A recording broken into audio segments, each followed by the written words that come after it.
My impression of the iPad is that it's a magical unicorn that's going to save the world. All of the print industry's problems will be solved. But seriously, it seems to be a pretty amazing device. It's going to be an amazing canvas, an amazing platform for creative people to do creative things with. It's difficult to say with any certainty exactly what it's going to be like until we see it because it's a new category of product. But based on the commentary of people who've actually held one, apparently there is some sort of magical property about the responsiveness of this new chip that Apple has developed. So I'm excited to get my hands on one. So Apple versus Amazon in the ebook market is a very, very interesting question. As you know, EPUB is the ebook standard that everyone is moving towards, and Amazon doesn't support EPUB.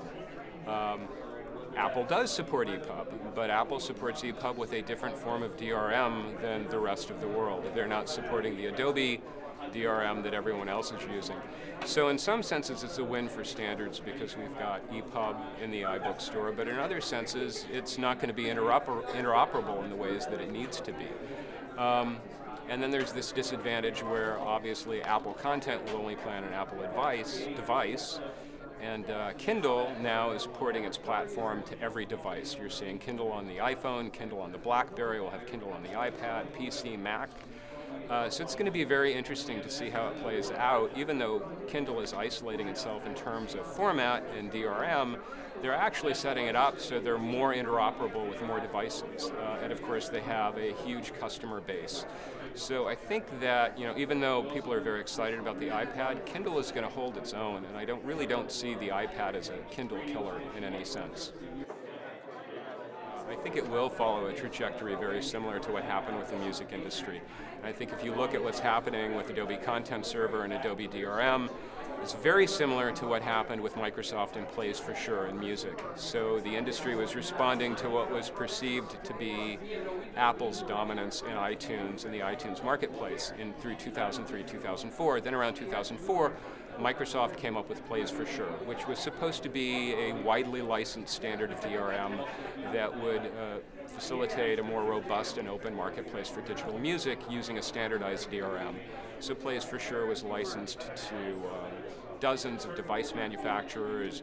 There were retail outlets that were selling digital downloads in the Plays for Sure format. Microsoft even spent a small fortune on this logo program to get their logo everywhere so that when consumers bought a device that was Plays for Sure, they would know, they would see the logo, they could go to a service and download or subscribe if it had the Plays for Sure logo, and they were supposed to interact. And that was supposed to wipe out iTunes. And so 2 years later, Apple gave up on Plays for Sure. Microsoft gave up on Plays for Sure and took the Apple approach with Zune, which is a tightly integrated closed solution where the Zune marketplace and the Zune device talk and no other devices work with Zune. Meanwhile, it's February of 2010 and we're on the verge of iTunes having its 10 billionth download.